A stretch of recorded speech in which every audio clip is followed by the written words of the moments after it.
Gwapo lagi kay ka nga tao ba? Ay kini, daanan ni sa pagpalit. Imo na tong kataunan ang istorya. Gwapo lagi kay ka nga tao ba? Ay kini, daanan ni sa pagpalit.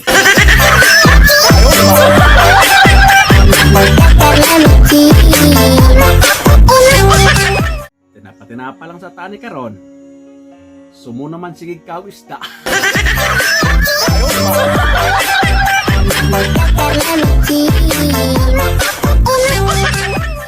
Giingnan ko sa kong amigo nga nagminyo na unta ka para naa kay ugay-ugayon.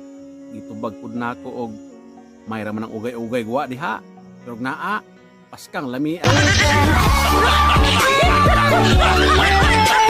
Ayo nagkanta-kanta kay yabag kayo ka. Yabag lagi pero nindot magtingog. Nindot lagi tingog pero yabag.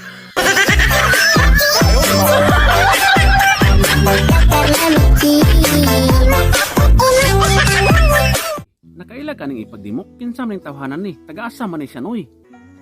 Nakaila man dong, ako man ang silingan, igsoon man ako, nga ano man di ay.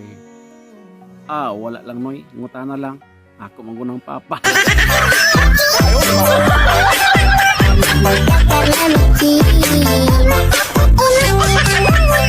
Dili giday maayo ko na laki maglaba.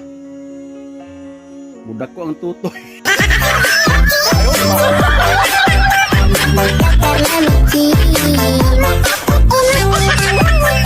Nagpa-cute-cute gid pag-ayos ako akong uyab oy.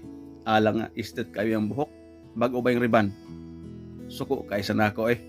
Ala nga. Giingnan man ako nga straight lagi ang buhok pero kulot magbulbol.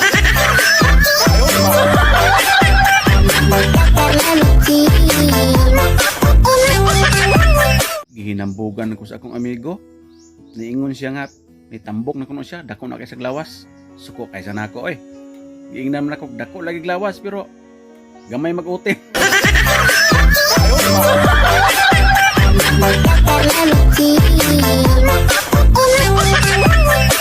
Gisulod ko sa hotel kauban akong uyab. Nang hilam akong uyab sa kuha oy. Niingon na siya nga, wow, ang laki-laki. Ay, wasag ko nagpulupig oy. Gihilam po na ako. Niingon na ko nga, wow, ang baji-baji.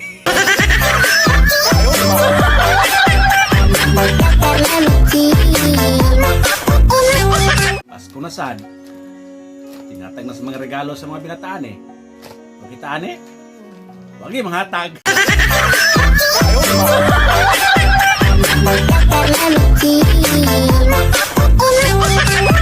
Butaw na nga tagatas ane. Nabila ramang yung gabi eh. Saon nga.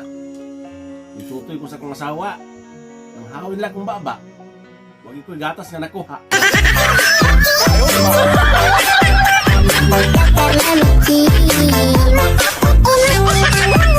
Sa una, sa bata pa ko, kikiskisan ako ang akong mga bagtak ug ang akong mga bukton oy. Kay gusto ko mulabong ang mga balahibo. Success gyud. Kidaghan na gid kay mga balahibo.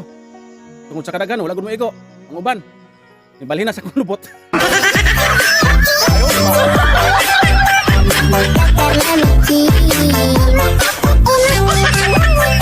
Nangutana kog pila iyang edad, niingon siya 50 anyos na kuno siya. Suko kaysa nako oy. Alang nga giinam na kog 50 anyos na daw siya. Hapit na daw kuno siya mamatay.